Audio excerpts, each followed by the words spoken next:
மக்களே ஒரு அருமையான வண்டி பாருங்க. 2021 22 ரிஜிஸ்ட்ரேஷனு. சீட்டு கவரோட பிரிக்கலங்க. ஒரு அருமையான சிட்ரான் ஒன்று வந்திருக்கு பாருங்க. வண்டி பார்த்தீங்கன்னா அருமையான மைலேஜ் போகும் போல் தருது. வண்டியில் ரீப்ளேஸ்மெண்ட்டோ அடிப்பாடோ எதுவுமே கிடையாது. கஸ்டமர் பார்த்தீங்கன்னா புது வண்டி வாங்கி அப்படியே யூசேஜ் இல்லை, அவங்க வெளிநாடு போகிறதுனால வண்டி கொடுத்துட்டு போயிட்டாங்க போல் தருது. வண்டியில் ரீப்ளேஸ்மெண்ட்டோ அடிப்பாடு இல்லை, க்ளீனாக புது டயர் பார்த்தீங்கன்னா அப்படியே வச்சிருக்காங்க. சீட்டு கவரோட பிரிக்கல. 2021 22 ரிஜிஸ்ட்ரேஷனு. இன்னும் வண்டி பார்த்தீங்கன்னா கஸ்டமர் கேட்கறது பார்த்தீங்கன்னா 5,79,000 ரூபாய். ப்ரொஃபைல் மட்டும் பக்கம் இருந்தால் போதும். ஜஸ்ட் 29 ருபீஸ் கையில் கொடுத்தா போதும். இந்த வண்டி லோன் ஆப்ஷன் இருக்கு, எக்ஸ்சேஞ்ச் ஆஃபர் இருக்கு. உங்க வீட்டில் இருக்க காரோ பைக்கோ டாடா ஏசியோ கொண்டாந்து கொடுத்துட்டு இந்த மாதிரி நல்லா பிராண்டட் காராக வாங்கிக்கோங்க.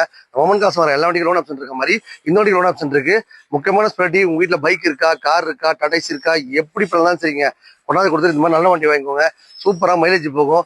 எஃப்சி இன்சூரன்ஸ் நேம் ட்ரான்ஸ்ஃபர் பண்ணி தர மாதிரி இந்த வண்டியை வாங்க நினைக்கிறவங்க, புது வண்டி வாங்க நினைக்கிறவங்க இந்த வண்டி எடுத்துட்டு போயிட்டாங்களாம். வண்டி வந்தா உங்க பட்ஜெட்ல காரோ பைக்கோ டாடா ஏசியோ ரெடியா இருக்கும், எடுத்துட்டு போயிட்டே இருங்க. வணக்கம் மக்களே.